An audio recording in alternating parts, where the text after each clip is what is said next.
Sunday evenings at Mom's house had always been sacred in our family.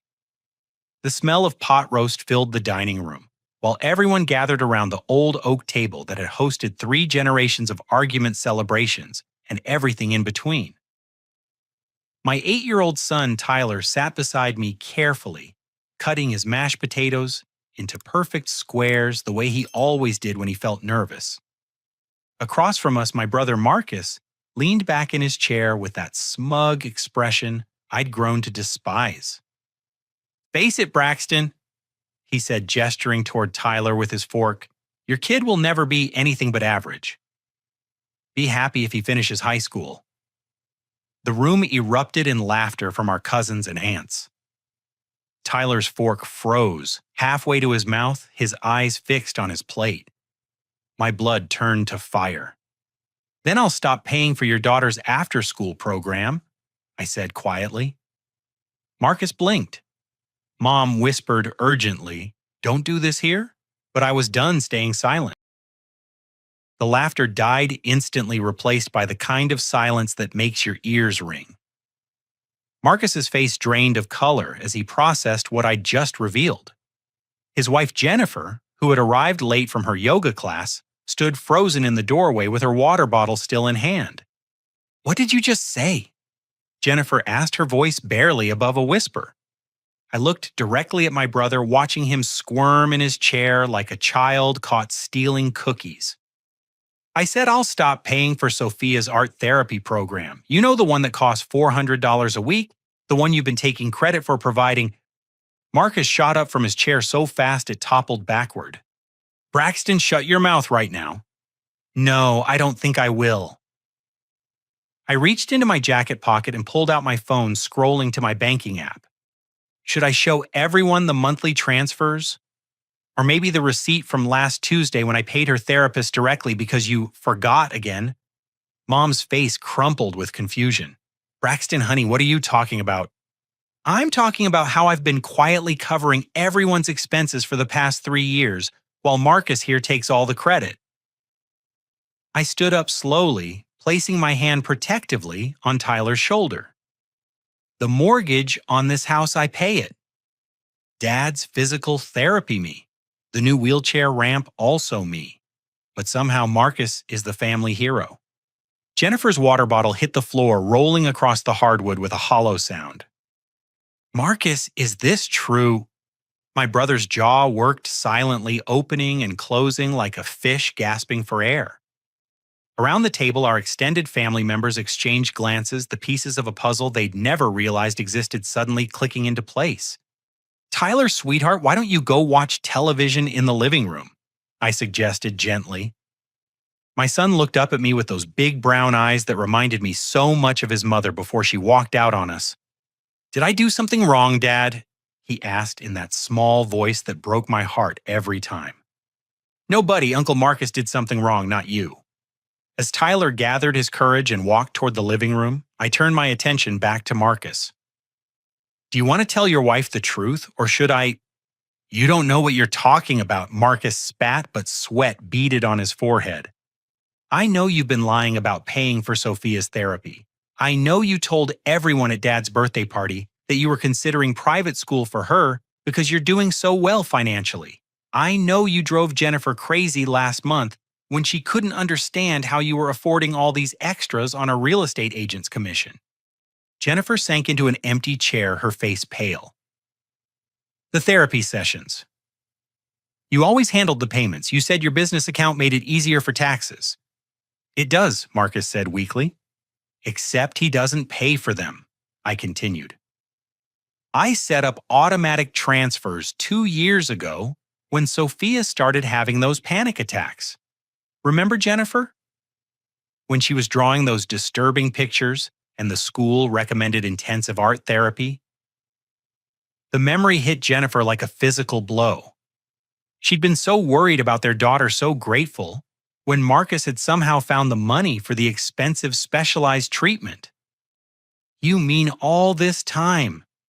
All this time your husband has been letting me pay while he took credit for being a devoted father who could provide for his family's needs." Our cousin Amanda, who had been silent until now, cleared her throat. Braxton, are you saying Marcus doesn't actually? I'm saying Marcus is broke, I said flatly. Have been for over a year. The real estate market dried up for him because he can't close deals anymore. Too many client complaints about missed appointments and sloppy paperwork. Marcus lunged forward, pointing an accusatory finger at me. You had no right to go digging into my business. I didn't have to dig. Your clients call me looking for you when you disappear for weeks at a time. Apparently, my business card is in your office as an emergency contact. Mom had been clutching her napkin throughout this exchange, twisting it into knots. Boys, please, this is Sunday dinner. Can't we discuss this privately? No, Mom, we can't. Because every Sunday dinner for the past 2 years has been built on lies. I pulled out my phone again, this time opening my email. Should I read the messages from Sophia's therapist thanking me for my consistent payments and asking if I wanted to increase the frequency of sessions? Jennifer stood abruptly, knocking her chair back. I need some air. She headed for the front door, and after a moment's hesitation, Marcus followed her. Through the dining room window, I could see them on the front lawn, Jennifer's arms gesturing wildly while Marcus hung his head. Braxton. Dad's voice came from the head of the table, weak but disapproving. You're tearing this family apart. No, Dad. I'm just refusing to keep it glued together with my money while everyone pretends Marcus is the successful one. Aunt Carol, Mom's sister, leaned forward. Honey, we had no idea you were… Of course you didn't. Because every time someone needed help, Marcus would swoop in like the hero, offering to handle everything. And I let him because I thought family meant supporting each other quietly. Through the window, I watched Marcus grab Jennifer's arm. She yanked away from him, and their voices rose loud enough that I could hear the anger even through the glass. I should go check on Tyler, I said, but Mom caught my arm. Braxton, please, don't let this destroy our family. Our family was already destroyed, Mom. I just stopped pretending it wasn't. The front door slammed and Jennifer stormed back inside, her face streaked with tears. Marcus followed close behind, his previous smugness replaced by desperation. Tell them, Jennifer demanded, pointing at her husband. Tell them what you just told me outside. Marcus looked around the table at all the faces staring at him, waiting. His mouth opened, but no words came out. Fine, Jennifer said, then I will. Jennifer stood in the middle of the dining room, her hands shaking as she faced our family. The silence stretched like a taut wire ready to snap. My husband? She began, her voice hollow. Just confess to me that we're 3 months behind on our mortgage. Our house is in foreclosure. Gasps echoed around the table. Mom's hand flew to her chest and Dad gripped the arms of his wheelchair. Jennifer, don't, Marcus pleaded, but she held up a hand to silence him. No, Marcus, I'm done with your lies. She turned to face me directly. Braxton, I owe you an apology, a massive one. All this time I thought my husband was this amazing provider. I bragged to my friends about how he could afford Sophia's therapy, while other families struggled. I was so proud. Her voice cracked on the last word and she wiped her nose with the back of her hand. But that's not even the worst part, she continued. Tell them about the credit cards, Marcus. My brother's face had gone from pale to gray. He looked like he might be sick all over Mom's good china. What credit cards? Mom asked nervously. Jennifer laughed, but there was no humor in it. The 7 credit cards he maxed out trying to keep up appearances. The personal loans from 3 different banks. The money he borrowed from his business partner and never paid back. Jennifer, please, Marcus whispered. Please what? Please keep covering for you while you destroy our lives. She turned back to the table. He lost his real estate license 6 months ago. Did you know that he's been pretending to go to work every day, sitting in coffee shops and libraries because he was too ashamed to tell anyone? The revelation hit like a physical blow. Marcus without his real estate career was like a fish without water. He'd built his entire identity around being the successful brother, the one with the nice car and the expensive suits. That's impossible, Aunt Carol said. He just sold the Henderson house last month. No, he didn't, I said quietly, pieces falling into place in my mind. That was Greg Patterson's sale. Marcus just happened to be there when the client signed papers. All eyes turned to Marcus, who had slumped back into his chair like a deflated balloon. "It's not what you think," he said weakly. "Then what is it?" Dad demanded, his voice stronger than I'd heard it in months. Marcus was quiet for a long moment, staring at his hands. When he finally spoke, his voice was barely audible. "I made some bad investments. Lost some money I shouldn't have risked." "How much money?" Jennifer asked, though her tone suggested she already knew the answer would be devastating. $47,000. The number hung in the air like smoke. Jennifer sank back into her chair, covering her face with her hands. "Whose money?" I asked, though I suspected I didn't want to know the answer. Marcus looked up at me with eyes full of shame and something that might have been panic. "Some of it was ours. Some of it was borrowed." "Borrowed from who?" "Various sources." "Marcus," Jennifer said through her fingers, "tell them about the man who came to our house last week." The temperature in the room seemed to drop 10 degrees. Marcus's hands were shaking now, and he kept glancing toward the front windows as if expecting someone to appear. "What man?" Mom asked. "A debt collector," Jennifer said flatly. "Except he didn't look like any debt collector I've ever seen. He looked like someone who breaks kneecaps for a living." "Jesus Christ, Marcus," I breathed. "It's not that bad," he said quickly. "I'm working on a payment plan. By lying to your family and letting your brother pay for your daughter's therapy while you play the big shot."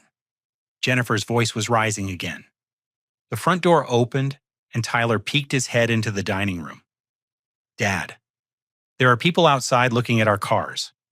My blood ran cold. I walked quickly to the window and pulled back the curtain. Two men in dark jackets stood in our driveway, one taking pictures of license plates, while the other spoke into a cell phone. "Marcus," I said slowly, "who exactly did you borrow money from?" Before he could answer, Jennifer's phone buzzed with a text message. She looked at it and went white. "They know where we live," she whispered. "They know where Sophia goes to school." The reality of the situation crashed over me like a cold wave. This wasn't just about family drama or hurt feelings anymore. This was dangerous. "We need to call the police," I said, but Marcus jumped up. No, police.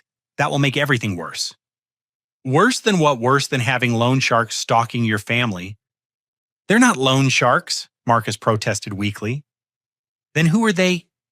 He was quiet for too long. "Marcus," Dad said, his voice deadly serious, "what have you done?" My brother looked around the room at all of us, and I saw something break behind his eyes. The careful facade he'd maintained for so long finally crumbled completely. "I borrowed money from some guys Tony introduced me to. Said they helped people in tight spots. The interest rate seemed reasonable at first." "Tony who?" Jennifer demanded. "Tony Marcelli from the casino." The words hit Jennifer like a slap. "The casino, Marcus, you promised me you stopped gambling after Atlantic City." "I did stop, mostly. This was just a few friendly games, nothing serious." "How much do you owe them?" I asked. Marcus was quiet again. "How much?" $53,000. Jennifer made a sound like she'd been punched in the stomach. Around the table, our family sat in stunned silence. "And the interest compounds weekly," Marcus added quietly. The men outside had finished with the cars and were now walking around the perimeter of Mom's house, taking pictures of windows and doors. "That's it," I said, reaching for my phone. "I'm calling 911. "Braxton, wait," Marcus said, desperation clear in his voice. "There might be another way." I paused, finger hovering over the screen. "What other way?" Marcus looked directly at me, and I saw something calculating in his expression that made my stomach turn. "You could lend me the money. You've got it. Your software company is doing great, and you've been supporting everyone anyway." The audacity of the request left me speechless for a moment. "You want me to give you $53,000 to pay off gambling debts to dangerous people? It would be a loan. I'd pay you back. With what you don't have a job." "I'll get another license. Start over." It would just be temporary. Jennifer stood up abruptly, grabbing her purse from the counter. I can't listen to this anymore. Sophia is at my mother's house, and that's where I'm going too. Jennifer, wait, Marcus called after her. No, we're done, Marcus. Whatever this is, whatever you've become, I can't be part of it anymore. She headed for the door, pausing only to look back at me. Braxton, I'm sorry for everything. You didn't deserve any of this. After she left the room, fell silent except for the ticking of Mom's grandfather clock. Outside, the two men had disappeared, but I knew they hadn't gone far. Boys, Mom said finally, her voice shaky. We need to figure this out together. We're family. No, Mom, I said, still staring out the window. We're not family. Family doesn't lie to each other. Family doesn't steal from each other. And family definitely doesn't put an 8-year-old boy in danger because of their bad choices. I walked into the living room where Tyler was curled up on the couch pretending to watch cartoons, but obviously listening to every word from the dining room. Come on, buddy, we're going home. Are we in trouble, Dad? He asked quietly. I knelt down beside the couch, looking into his worried eyes. No, Tyler. We're not in trouble. Uncle Marcus is in trouble, but that has nothing to do with us. As we headed for the door, Marcus appeared in the hallway. Braxton, please don't leave like this. We can work something out. I stopped and looked at my brother, really looked at him. This man who had just humiliated my son, who had been lying to our family for years, who had brought dangerous people into our lives, was asking me for help. You want to know what we can work out, Marcus? I said, quietly aware that Tyler was listening. You can work out how to fix this mess without involving me, my son, or anyone else in this family, because I'm done cleaning up after you. I started to walk away, but Marcus grabbed my arm. What if I told everyone the truth about Tyler's mother, about why she really left? My blood turned to ice. Tyler looked up at me with confusion in his eyes. What does he mean, Dad? Marcus smiled, and it was the ugliest expression I'd ever seen on his face. Ask your daddy why Mommy ran away, Tyler. That's when I knew this wasn't going to end with us just walking away. Marcus had crossed a line that couldn't be uncrossed, and he'd done it in front of my son. The war was just beginning. The drive home from Mom's house felt like traveling through a nightmare. Tyler sat quietly in the passenger seat, staring out the window with the kind of thoughtful expression that meant he was processing everything he'd witnessed. I kept checking my rearview mirror, half expecting to see those men from the driveway following us.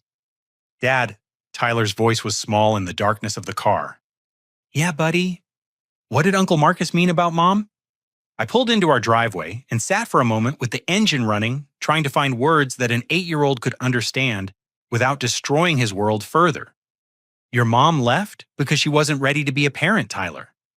It had nothing to do with you and everything to do with her own problems. Uncle Marcus was just trying to hurt me by bringing up something painful. But why would he want to hurt you? That was the question I'd been asking myself for years. I turned off the engine and unbuckled my seatbelt, turning to face my son fully. Sometimes when people are scared or ashamed, they try to make other people feel bad too. It doesn't make it right, but that's what happened tonight. Am I really average dad, like Uncle Marcus said? The question hit me like a physical blow. Here was my brilliant, creative, sensitive boy asking if he was worthless because his uncle had been cruel enough to say it in front of the entire family. Tyler, look at me. I waited until his eyes met mine. You are extraordinary. You see the world differently than other kids, and that's a superpower, not a problem. Uncle Marcus doesn't understand that because he only knows how to measure success one way. But I can't read as good as the other kids. You're right. Reading is harder for you than it is for some other kids. But you can draw pictures that make people cry happy tears.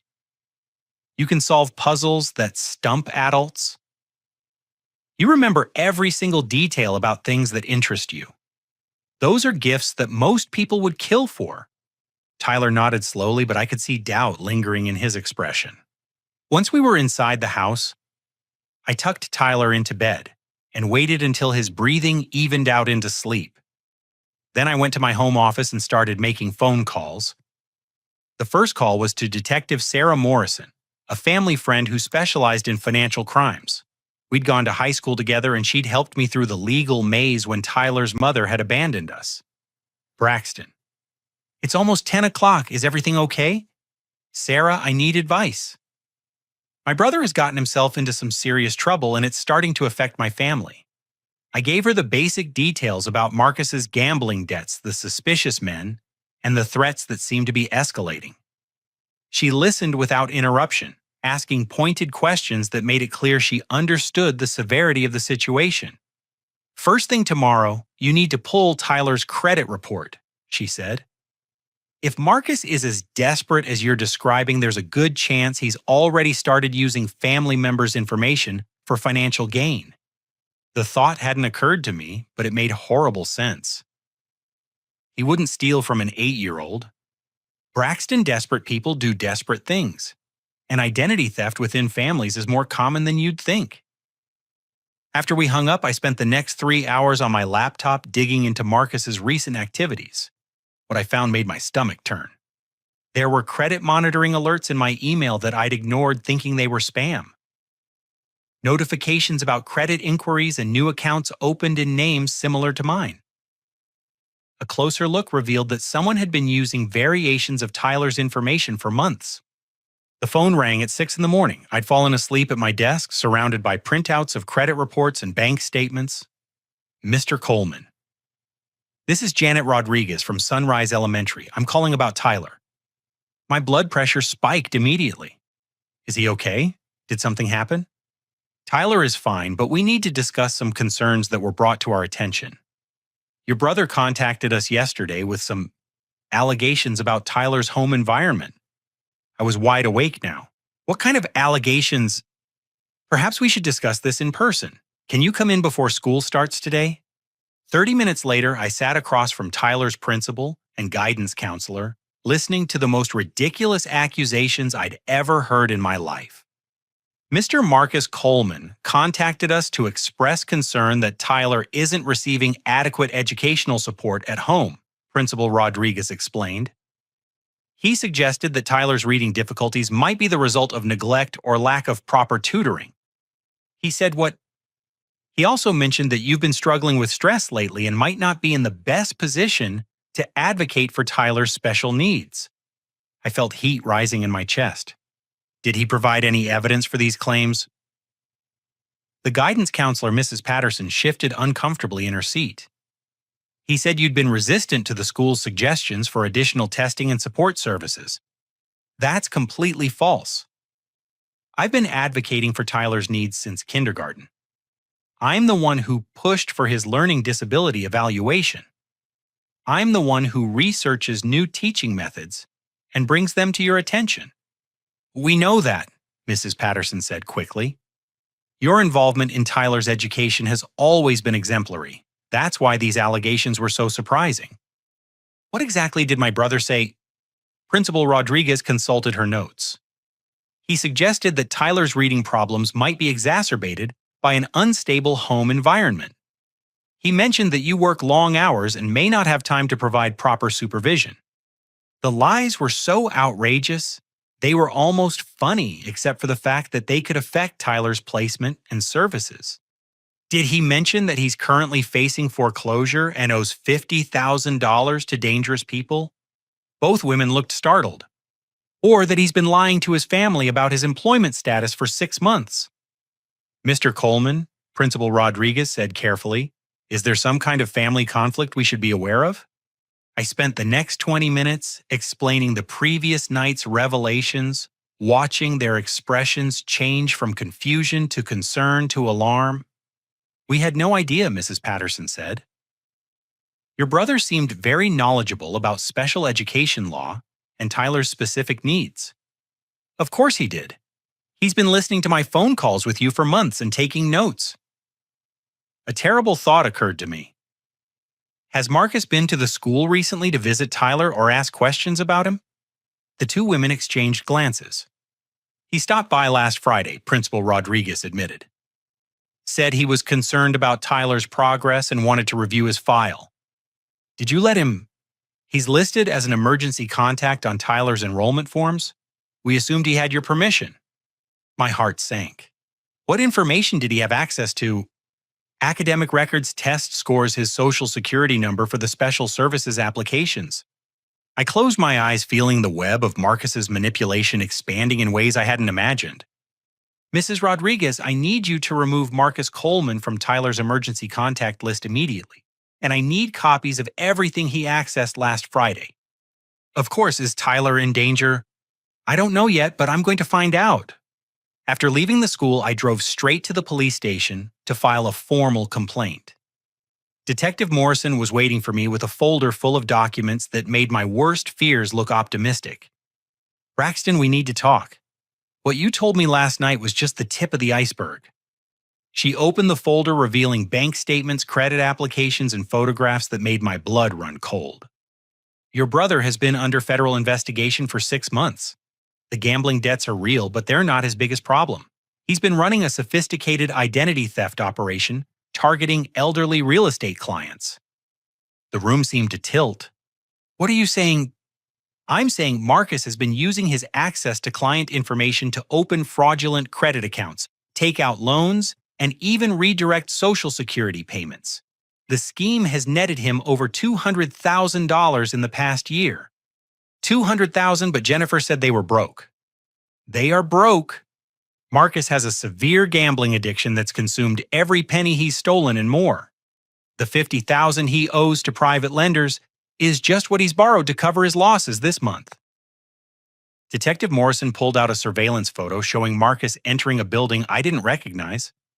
This was taken last Tuesday at a check-cashing business that specializes in laundering money for organized crime. Your brother isn't just in debt to loan sharks Braxton. He's become part of their operation. The implications hit me like a truck. Tyler. That's why we need to move fast.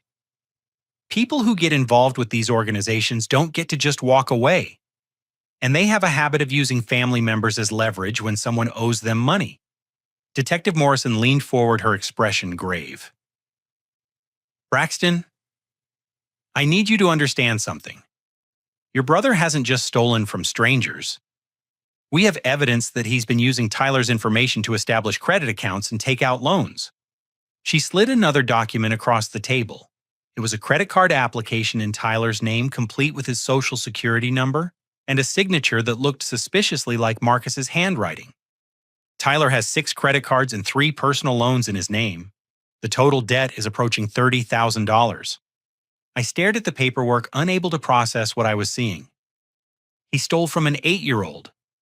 And that's not the worst part. Based on the pattern of his other activities, we believe Marcus is planning to use Tyler as collateral for his gambling debts. What does that mean? Detective Morrison's next words changed everything. It means your brother might be planning to sell your son. The words "sell your son" echoed in my head like a death sentence. I gripped the edge of Detective Morrison's desk until my knuckles turned white, trying to process the unthinkable. That's impossible, I whispered. He's family. Braxton, look at me. Sarah's voice was gentle but firm. Family means nothing to people who are desperate enough. We've seen cases where parents have sold their own children to pay off debts.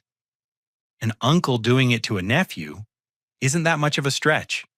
She pulled out another folder, this one thicker than the first. We've been building a case against Marcus for months, but we needed more evidence before we could move. His activities last night at your mother's house accelerated our timeline. You were watching him. We've had him under surveillance since March. The real estate fraud was bad enough, but when we realized he was targeting family members for identity theft, it became a federal case. Sarah opened the folder, revealing photographs that made my stomach lurch. Pictures of Tyler walking to school, playing in our backyard, getting into my car, all taken with a telephoto lens from a distance. Marcus has been documenting Tyler's daily routine for weeks. School schedule, after-school activities, the route you take to and from your house. This isn't random photography. Why would he need that information? Because the people he owes money to don't just want cash. They want collateral they can leverage. A vulnerable child with no other parent in the picture makes perfect leverage. The room started spinning. I thought about Tyler sleeping peacefully in his bed this morning, completely unaware that his own uncle was planning to use him as a bargaining chip with criminals. There's more, Sarah continued. We intercepted communications between Marcus and a man named Vincent Torino. Torino runs a human trafficking operation that specializes in debt collection. She showed me printed text messages that made my blood freeze. Kid is 8, no mother and picture father works long hours. Could disappear for days before anyone notices. Father has money but won't pay. Kid might be only leverage that works. Routine established, window of opportunity next week during father's business trip. I stared at the messages, trying to understand how my own brother could write such things about my son. What business trip? I asked, confused. According to these messages, Marcus told them you're traveling to Seattle next week for work. I'm not traveling anywhere. Sarah's expression darkened. Then he's planning to create a situation where you can't protect Tyler.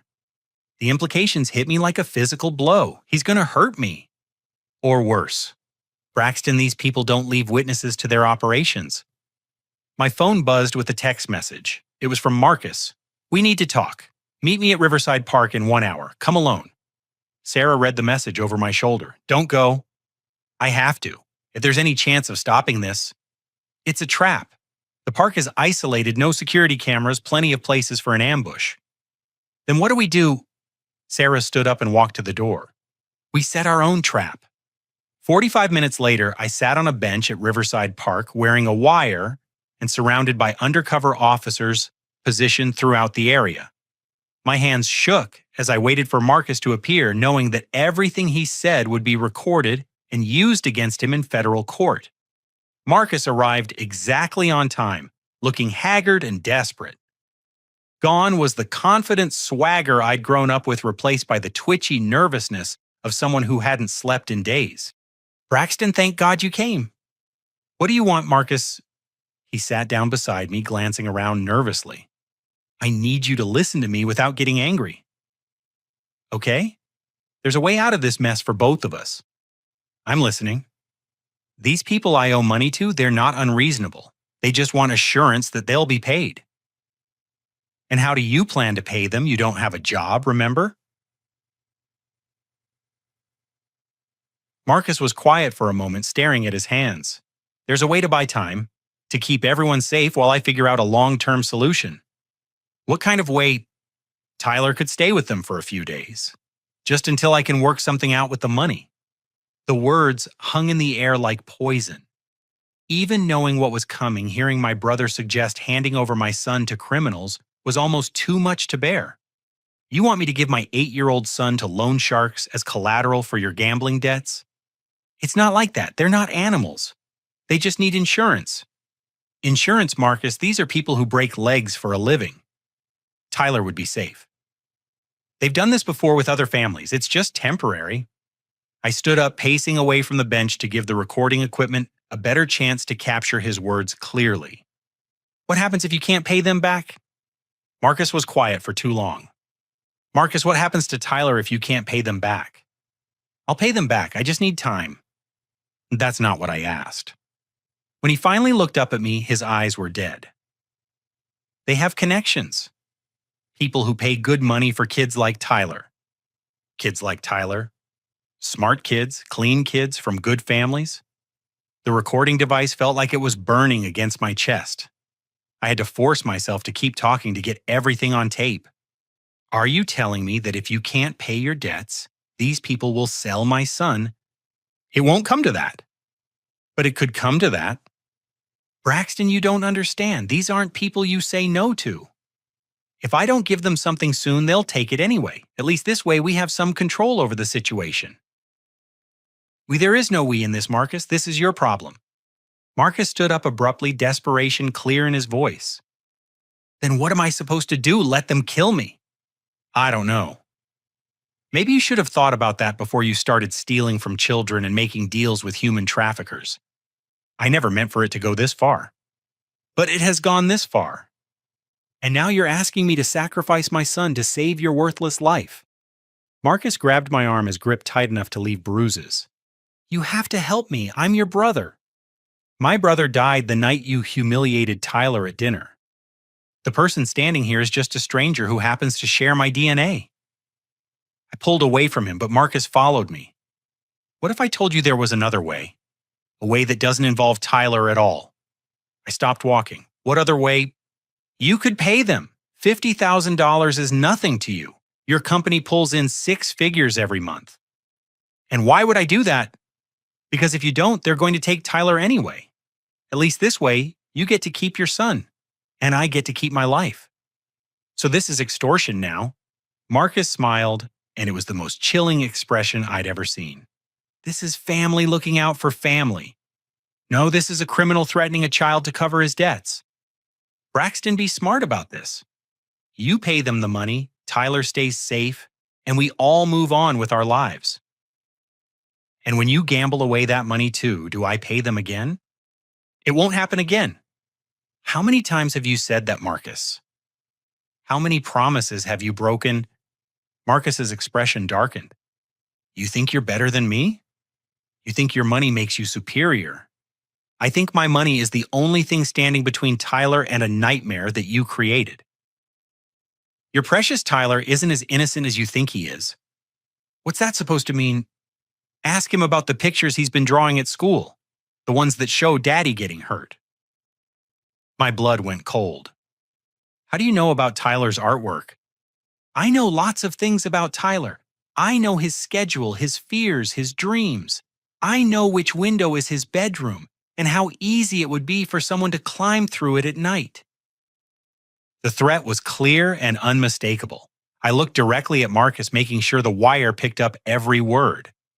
Are you threatening to hurt my son? I'm telling you what will happen if you don't help me solve this problem. And I'm telling you that if you or anyone else touches Tyler, I will destroy you completely. Marcus laughed, but there was no humor in it. With what your computer skills your bank account? These people eat guys like you for breakfast. Maybe, but they've never dealt with a father who has absolutely nothing left to lose. I started walking toward my car, but Marcus called after me. You have 24 hours to decide. After that, the decision gets made for you. I didn't look back, but I knew the recording devices had captured everything.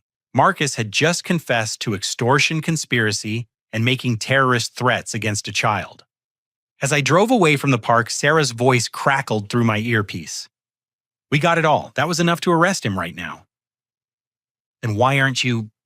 Because we want the whole network. If we arrest Marcus now, the people he's working with will disappear and Tyler will never be truly safe. So what's the plan? We let Marcus think he's won.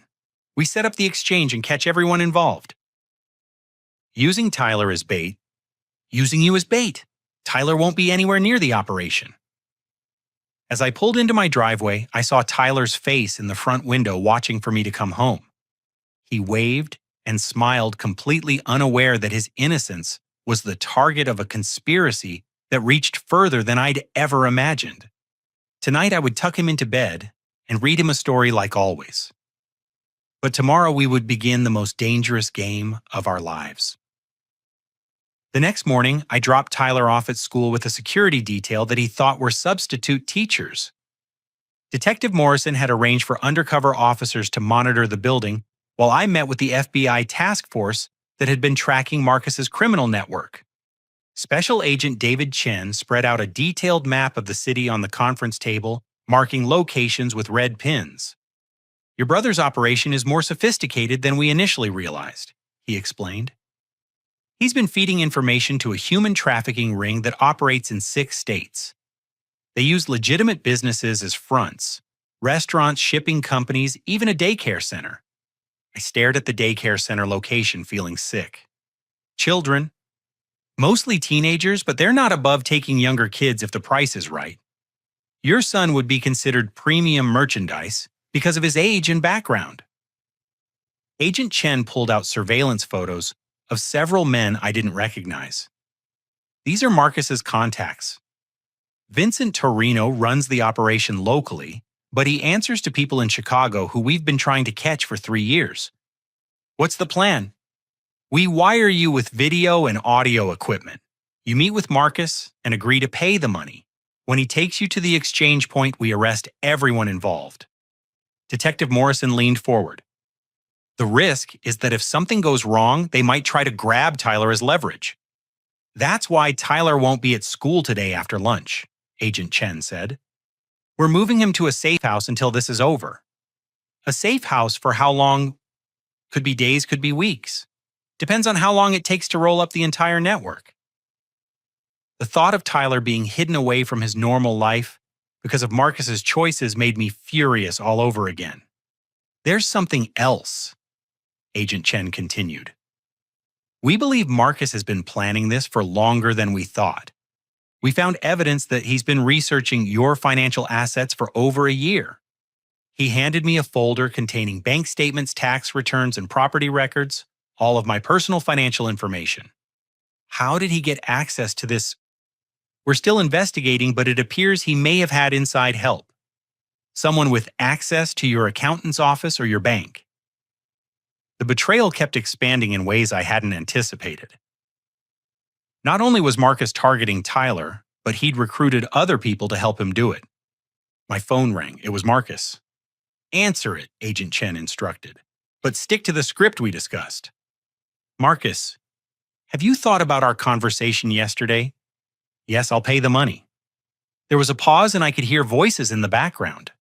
Marcus wasn't alone. Good, meet me at the warehouse district on 5th Street tonight at 8 o'clock. Bring cash. $50,000 in cash. Where am I supposed to get that on short notice? That's your problem to solve. And Braxton, come alone. If I see any cops or if you try anything clever, Tyler will disappear before you can blink. The line went dead. Agent Chen was already on his radio coordinating with surveillance teams. He's at a location with multiple people, I said. This isn't just Marcus anymore. We know. We've been tracking his movements since yesterday. He's been in and out of 3 different locations meeting with people who are definitely not his usual real estate contacts. Detective Morrison looked at her watch. We have 8 hours to set up the operation. Braxton, are you sure you want to do this? Do I have a choice? You could take Tyler and disappear. Witness protection, new identities, start over somewhere else. The offer was tempting, but I knew it wouldn't solve anything. Marcus and his criminal friends would just find other victims, other families to destroy. No, we finish this tonight. Agent Chen handed me a small device that looked like a pen. Video camera. Clip it to your shirt pocket. The audio equipment will be sewn into your jacket. What if they search me? They will search you. The equipment is designed to look like normal clothing components. As long as you don't tell them it's there, they won't find it. The rest of the day passed in a blur of preparation and anxiety. I called my office and canceled all my meetings, telling my assistant that I was dealing with a family emergency.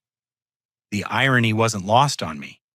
At 5 o'clock, I picked up $50,000 in cash from my bank stuffed into a duffel bag that felt heavier than it should have. The bank manager had insisted on calling the FBI to verify that I was authorized to withdraw such a large amount, which led to an awkward conversation about ongoing federal investigations. As evening approached, I found myself thinking about Tyler more than the money or the danger. He was safe in protective custody, probably wondering why strange adults kept asking him about his favorite foods and TV shows. After tonight, would he ever feel truly safe again? Agent Chen called at 7:30. All teams are in position. Remember, your job is to get them talking about their operation while the cameras are recording. The more evidence we gather, the longer we can put them away. What if something goes wrong? Something will go wrong.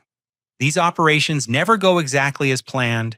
When it does, just remember that your only job is to survive until we can get to you. At 7:45, I drove toward the warehouse district with my heart pounding so hard I could hear it over the radio chatter in my earpiece. The duffel bag sat in the passenger seat like a ticking bomb. The warehouse Marcus had chosen was at the end of a dead-end street surrounded by abandoned buildings and empty lots. Perfect for an ambush, terrible for a rescue operation. Marcus was waiting in the parking lot with 3 men I'd never seen before. One was enormous, easily 6.5 feet tall, with arms like tree trunks. Another was thin and nervous, constantly checking his phone and glancing around. The third man was older, well-dressed, and radiated the kind of quiet confidence that came from being in charge. "Braxton," Marcus called out as I approached. "Did you bring the money?" I held up the duffel bag. 50,000, just like you asked. The well-dressed man stepped forward. "I'm Vincent Torino. Your brother has told me a lot about you." I wish I could say the same. Torino smiled, but it never reached his eyes. "Marcus says you're a smart businessman, smart enough to understand when you're in over your head. I understand that my brother made some bad choices and now I'm cleaning up his mess." "It's more than that, though, isn't it? This is about protecting your family." I felt the hidden camera recording every word. "This is about paying a debt so dangerous people leave my son alone." "Your son," Torino repeated thoughtfully. "Tyler, Wright, 8 years old, goes to Sunrise Elementary, loves to draw pictures." "How do you know that?" "We know a lot of things, Mr. Coleman. We know you work late most nights. We know Tyler walks home from school the same way every day. We know his bedroom window doesn't have a security sensor." The threats were clear and recorded. I forced myself to stay calm. "I brought the money. Take it and leave my family alone." Torino laughed. "Money is just the beginning of our relationship. You see, Marcus has been telling us about your business, your income, your resources." "What are you talking about?" Marcus stepped forward and I saw something in his expression that made my stomach drop. "Braxton, meet your new business partners." "I don't need business partners." "You do now," Torino said. "Your software company is going to help us move money around the country. Clean money in, clean money out, with a nice digital trail that leads nowhere." The scope of their plan hit me like a freight train. They didn't just want the $50,000. They wanted to turn my legitimate business into a front for money laundering. "And if I refuse, then Tyler becomes our insurance policy until you change your mind." Torino gestured to the large man who opened the back of a van parked nearby. Inside was a small cage just big enough for a child. "We've done this before, Mr. Coleman. Most parents become very cooperative when they understand what's at stake." I looked at Marcus, hoping to see some sign of remorse or hesitation. Instead, I saw only greed and desperation. "You're really willing to let them kidnap Tyler to save yourself?" "I'm willing to do whatever it takes to survive," Marcus said. "And so should you." That's when I knew there was no saving my brother. Whatever had once been decent in him was gone, consumed by addiction and selfishness. "All right," I said, setting down the duffel bag. "You win. Take the money and tell me how this business partnership works." Torino smiled widely. "Now you're being smart."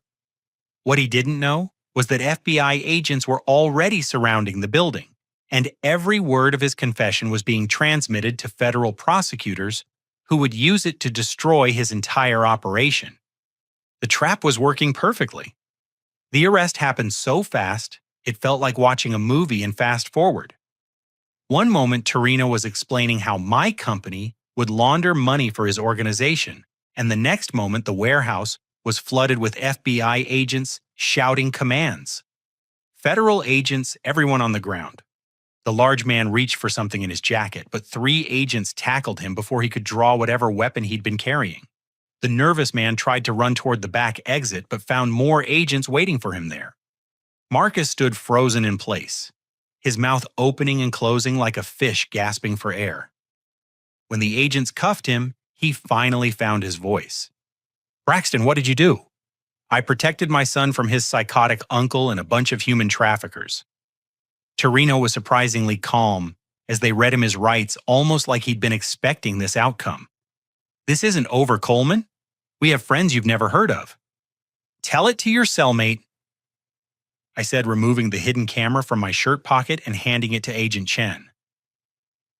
The next 6 hours were a blur of statements, evidence review, and debriefings. By the time I was allowed to leave the federal building, it was almost 3 in the morning and I was emotionally drained. Tyler was asleep at the safe house, curled up on a couch with a stuffed dinosaur the agents had bought him. He looked so small and peaceful that I almost couldn't wake him up. "Dad," his voice was groggy with sleep. "Are the bad men gone?" Yeah, buddy, the bad men are gone. Even Uncle Marcus, the question broke my heart because Tyler was smart enough to understand that Marcus had been one of the bad men. Even Uncle Marcus. Tyler was quiet for a moment processing this information. Does that mean we can go home now? Yes, we can go home. The drive back to our house felt like returning from a war. Everything looked the same, but I knew nothing would ever really be the same again. Marcus's betrayal had shattered something fundamental about how I understood family loyalty and trust. Over the next few days, the full scope of Marcus's crimes became clear. The FBI had seized records showing that he'd stolen the identities of over 30 elderly clients, opened fraudulent accounts in Tyler's name totaling $47,000, and provided detailed information about potential kidnapping targets to Torino's organization. But the worst revelation came when Detective Morrison called me on Thursday morning. "Braxton, we need to talk. There's something about Marcus's plan that we didn't tell you before." "What now?" "The kidnapping plot wasn't just about getting money from you. They were planning to sell Tyler to buyers in another state within 48 hours. The words hit me like a physical blow. Sell him to who? "We're still investigating, but it appears there was already a buyer lined up. Someone who specifically requested a young, intelligent boy with no other family to look for him." I had to sit down. The idea that Marcus had been planning to essentially murder Tyler by selling him into slavery was almost too horrific to accept. "There's more," Detective Morrison continued. "We found evidence that Marcus had been grooming Tyler for months, asking him detailed questions about his fears, his dreams, his daily routine. He was gathering information to help the buyers control him. I thought back to all the times Marcus had shown unusual interest in Tyler's schoolwork, his art projects, his friendships. What I'd interpreted as uncle-like concern had actually been predatory research. How is Tyler handling all this?" "Kids are remarkably resilient. Tyler understands that Uncle Marcus made very bad choices, but he doesn't need to know the details of what those choices involved." That afternoon, I had the hardest conversation of my life with my parents. Mom and Dad sat in their living room looking older than I'd ever seen them as I explained the evidence against Marcus. "Kidnapping." Mom whispered, tears streaming down her face. "Our Marcus was planning to have Tyler kidnapped." Dad, who had defended Marcus throughout the confrontation at Sunday dinner, stared at his hands without speaking. "How did we miss this?" Mom asked. "How did our son become someone capable of such terrible things?" "I think Marcus has been sick for a long time," I said gently. "The gambling addiction, the lying, the manipulation, those were symptoms of something deeper that none of us wanted to acknowledge." "But Tyler," Dad said quietly, "he was going to hurt Tyler. He was going to do worse than hurt him." We sat in silence for several minutes, each of us trying to process how the family we thought we knew had been built on lies and criminal behavior. "What happens now?" Mom asked. "Now we heal, we rebuild. We create the kind of family that Tyler deserves to grow up in."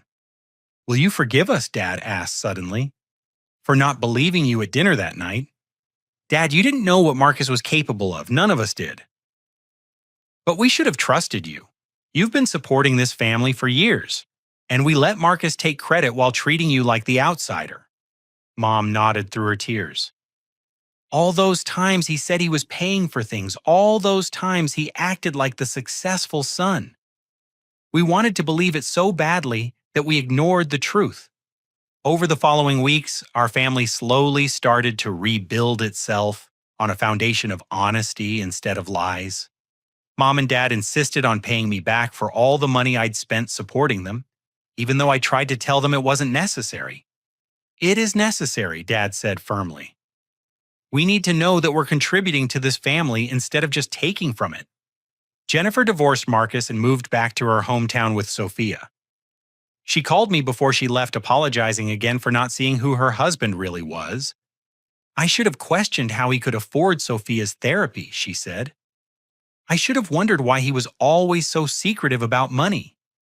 I let myself believe his lies because the truth was too scary to face." "Jennifer, you were a victim too. Don't blame yourself for trusting your husband." "Will you tell Tyler that Sophia misses him That none of this was his fault? Of course. The trial began 6 months later. Marcus pleaded guilty to identity theft conspiracy to commit kidnapping and money laundering in exchange for a 15-year sentence. He never apologized, never showed remorse, never asked about Tyler's well-being. Torino and his associates received much longer sentences when their full operation was exposed. The FBI discovered that they had been responsible for dozens of kidnappings across multiple states, targeting vulnerable children whose disappearances might not be immediately noticed. At the sentencing hearing, I was allowed to give a victim impact statement. I stood at the podium looking directly at Marcus for the first time since his arrest. Your Honor, my brother didn't just commit crimes against strangers. He targeted his own nephew, an 8-year-old boy who loved and trusted him. He turned family gatherings into opportunities for surveillance. He used his knowledge of our family's dynamics to identify weaknesses he could exploit. Marcus wouldn't meet my eyes. But the worst part isn't what he did to Tyler. The worst part is that he convinced himself it was justified. He created a fantasy world where his gambling addiction and criminal behavior were everyone else's fault, where his victim was somehow responsible for his crimes. I paused, making sure my next words were clearly recorded. Tyler is thriving now. He's reading at grade level, his artwork has won school competitions, and he's making friends who appreciate his unique perspective on the world. He's everything Marcus said he could never be, and he's achieved it without any help from the uncle who tried to destroy him. After the hearing, Tyler and I walked out of the courthouse together into bright sunshine. He'd grown 3 inches since the night of our family's destruction and reconstruction, and his confidence had grown even more. Dad, he said as we got into the car, I'm glad Uncle Marcus can't hurt anyone else's kids. Me too, buddy. Do you think he'll ever say he's sorry? I considered lying, protecting Tyler from the harsh reality that some people never feel genuine remorse for their actions. But our family's new foundation was built on honesty. I don't think so, Tyler. I think Uncle Marcus is too sick to understand how much he hurt people. Tyler nodded thoughtfully. That's sad for him. Yeah, it is sad for him. As we drove home, I realized that Tyler had developed something Marcus never possessed: the ability to feel genuine empathy, even for people who had hurt him.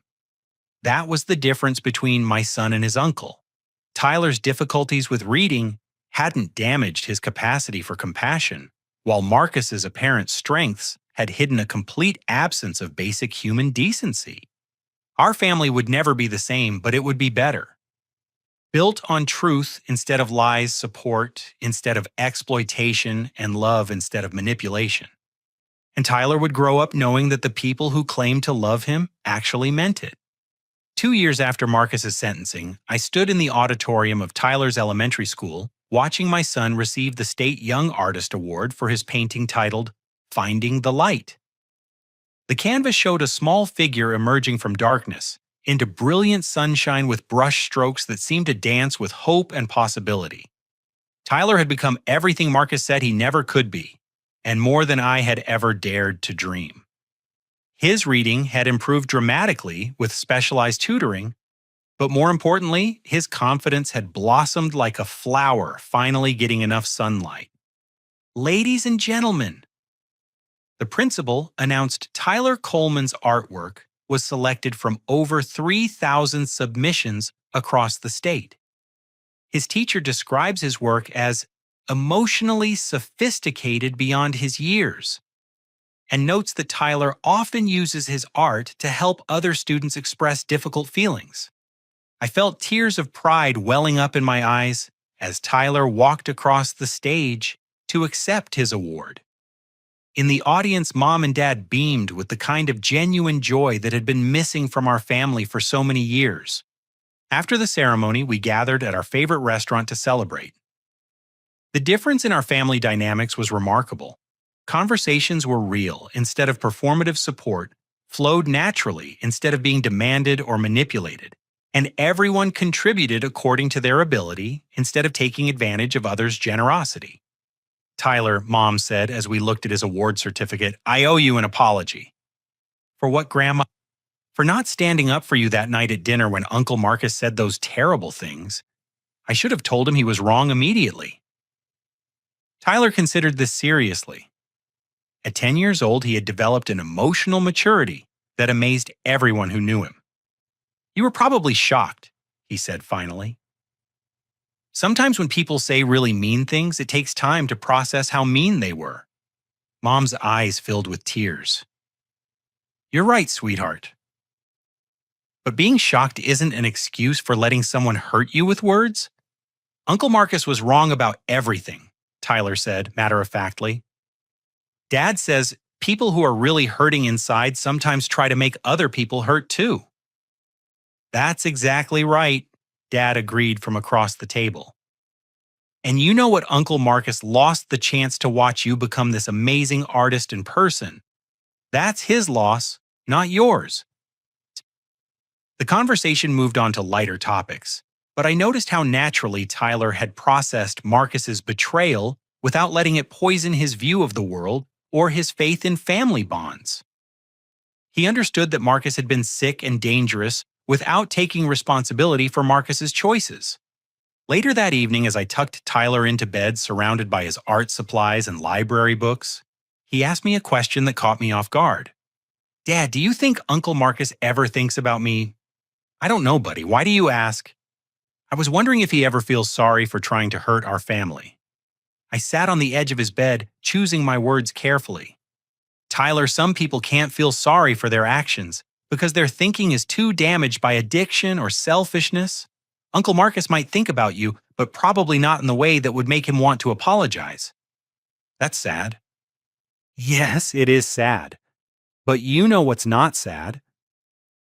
The fact that you can still feel sorry for him even after what he did. That shows you have a heart that's strong and healthy. Tyler smiled. Ms. Rodriguez says my heart shows in my artwork. She says that's why people like looking at my paintings. Ms. Rodriguez is very smart. Dad? Yeah. I'm glad the bad men didn't take me away. Me too, buddy, me too. As Tyler drifted off to sleep, I reflected on the journey that had brought us to this moment. Marcus was serving his 15-year sentence at a federal prison in Pennsylvania. According to Detective Morrison, he had been placed in protective custody after other inmates learned about his crimes against a child. Torino and his associates had received much harsher sentences when the full scope of their human trafficking operation was exposed. The FBI had used the evidence from our case to shut down similar operations in 6 states, rescuing dozens of children and destroying a network that had existed for over a decade. Jennifer had remarried and moved to Oregon with Sophia, who was thriving in a stable environment with a stepfather who genuinely cared about her well-being. They sent Christmas cards every year with updates about Sophia's progress in art therapy and her growing confidence at school. But perhaps the most surprising development had been my relationship with Sarah Morrison, the detective who had helped save Tyler's life. What had started as a professional relationship built on mutual respect had gradually evolved into something deeper. Sarah understood the trauma our family had experienced because she dealt with similar cases regularly. More importantly, she appreciated Tyler's unique qualities and never tried to minimize the impact of his learning differences or Marcus's betrayal. You know, she said one evening as we watched Tyler work on a new painting in his room, he's going to help a lot of people someday. Kids who've been through trauma families dealing with learning differences, maybe even law enforcement officers who need to understand how resilience works. You think so? I know so. Tyler has something most adults never develop, the ability to transform pain into something beautiful and useful. 6 months later, Sarah and I were married in a small ceremony at Mom's house. Tyler served as ring bearer and created a painting as our wedding gift that showed 3 figures standing together under a rainbow. He titled it, Our New Family. Dad's health had improved dramatically once the stress of Marcus's lies and financial manipulation was removed from his life. He'd started volunteering at a local center for seniors, helping other elderly people avoid financial scams and identity theft. I wish I'd seen the signs earlier, he told me one afternoon as we watched Tyler teach Sophia how to blend colors during one of her visits. But I'm grateful I get to see how a real man protects his family. Mom had become involved with a support group for families affected by gambling addiction, sharing her experience of how addiction can destroy relationships and create environments where abuse thrives undetected. The hardest part, she told the group, was admitting that I'd chosen to believe lies because the truth was too painful to face. My grandson suffered because I was too cowardly to confront my son's behavior. But perhaps the most meaningful change was in our Sunday dinners. They became genuine celebrations of each family member's accomplishments and struggles, with no one performing for attention or taking credit for others' achievements. Tyler would share his latest art projects or reading achievements. Mom would talk about her volunteer work and the families she'd helped protect from financial predators. Dad would describe his physical therapy progress or new friendships at the senior center. Sarah would share interesting cases that didn't involve confidential information, and I would talk about my business and the new software projects I was developing. Most importantly, when someone was struggling, the family rallied to provide support instead of judgment or exploitation. The scholarship fund I'd established in Tyler's name had grown into a significant program that provided educational support for children with learning differences. Tyler insisted on being involved in the selection process, reviewing application essays and artwork from potential recipients. "I like this one," he said one afternoon, showing me a drawing from a 7-year-old girl who struggled with dyslexia. "She draws feelings the same way I do." "What do you mean?" "See how the sad parts are dark, but there's always light somewhere. That means she knows how to find hope even when things are hard." Tyler's ability to recognize resilience and hope in other children made him an invaluable part of the scholarship selection process. Recipients often asked to meet him, and he became a mentor to younger kids who were dealing with similar challenges. 3 years after Marcus's conviction, Tyler and I received an unexpected letter. It was from Marcus writing from prison. "Dear Braxton and Tyler," it began, "I have been in therapy for 2 years trying to understand how I became someone capable of hurting the people I was supposed to love and protect." The letter went on to describe Marcus's journey through addiction treatment therapy for antisocial behavior and gradual recognition of the damage he'd caused to our family. "I don't expect forgiveness," he wrote. "I don't deserve it. But I wanted Tyler to know that none of what happened was his fault. And I wanted Braxton to know that the strength and love you showed in protecting your son has inspired other inmates who are trying to become better fathers themselves." Tyler read the letter carefully, then asked if he could write back. "What would you want to say to him?" I asked. "I want to tell him that I hope he gets better, but that he can't be part of our family anymore because it's not safe." That sounds like a very wise response. Tyler's letter to Marcus was brief but profound. "Uncle Marcus, I hope the doctors can help fix the sick parts of your brain. I forgive you because holding anger hurts me more than it hurts you. But Dad is right that you can't come around our family anymore because trust is too important to risk. I will pray that you learn how to make good choices. Love, Tyler." Marcus never wrote back, but according to Detective Morrison, he'd had Tyler's letter framed and hung it in his cell. Apparently, it was the only personal item he'd displayed in 3 years of incarceration. On Tyler's 12th birthday, he surprised me with a request. "Dad, I want to start a program at school for kids whose families have been hurt by crime." "What kind of program?" "Like art therapy, but also talking about how families can heal when someone they trusted does something really bad." The idea was brilliant. Tyler had lived through family betrayal and emerged stronger, and he wanted to help other children navigate similar trauma. "I think that's a wonderful idea, Tyler, but why is this important to you?" "Because I know what it feels like when someone you love tries to hurt you. And I know what it feels like to have a dad who fights to protect you. Other kids need to know that both things can be true, that some people in your family might be dangerous, but other people in your family will keep you safe." Tyler's program became a model that was adopted by schools across the state. He called it Finding the Light, after his award-winning painting, and it combined art therapy with peer support for children dealing with family trauma. At 13, Tyler was invited to speak at a conference for law enforcement officers about recognizing signs of child exploitation within families. The hardest part, he told the audience, isn't the scary stuff that happens. The hardest part is wondering if it was somehow your fault. Kids need adults to tell them very clearly that when grown-ups make bad choices, it's never because of something the kid did wrong. The audience of seasoned detectives and federal agents gave him a standing ovation. That evening, as we drove home from the conference, Tyler asked me a question that showed how much he'd grown. "Dad, do you think I would have become an artist if Uncle Marcus hadn't tried to hurt us?" "What do you think?" "I think maybe I would have made pretty pictures, but I wouldn't have learned how to make pictures that help people feel less alone." "That's probably true. But I want you to know that your art was always special even before all this happened. Uncle Marcus's crimes didn't create your talent. They just gave you deeper experiences to express through your talent." "I know, but I'm glad I can use what happened to help other kids." "Me too, buddy, me too." As we pulled into our driveway, I realized that Tyler had accomplished something remarkable. He'd taken the worst experience of his childhood and transformed it into a source of strength and compassion that was already making the world better for other children.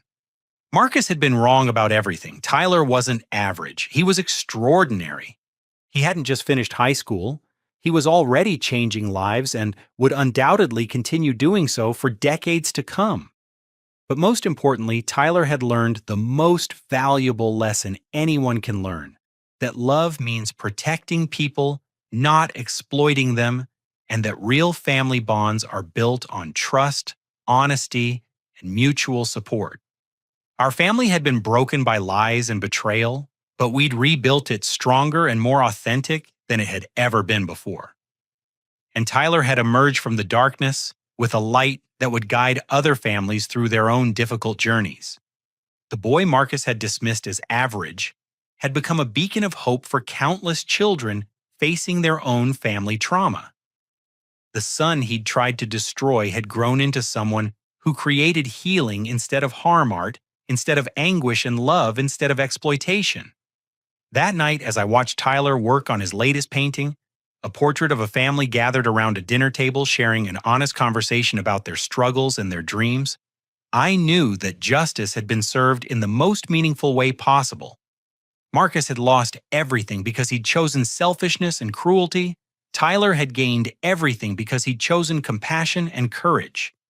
And our family had learned that sometimes the best way to honor the people who try to hurt you is to become everything they said you could never be. Have you ever had to stand up to someone in your family who was trying to harm someone you love? How do you think you would handle discovering that a trusted family member was planning to hurt a child? I'd love to hear your thoughts about family loyalty versus protecting innocent people in the comments below. If this story touched your heart or reminded you of the importance of standing up for vulnerable family members, please hit the like button and subscribe for more stories about overcoming family trauma and finding strength in unexpected places. And please share this story with anyone who might need to hear that it's possible to rebuild trust and create authentic family bonds even after betrayal. Thank you for listening to Tyler's journey from victim to victor, and for believing that love really can triumph over exploitation when good people refuse to stay silent. Remember, sometimes the greatest gift we can give our children isn't protection from all hardship, but the knowledge that someone will always fight for them when they can't fight for themselves. Sleep well, knowing that there are more good people in the world than bad ones, and that courage is contagious when someone is brave enough to take the first stand.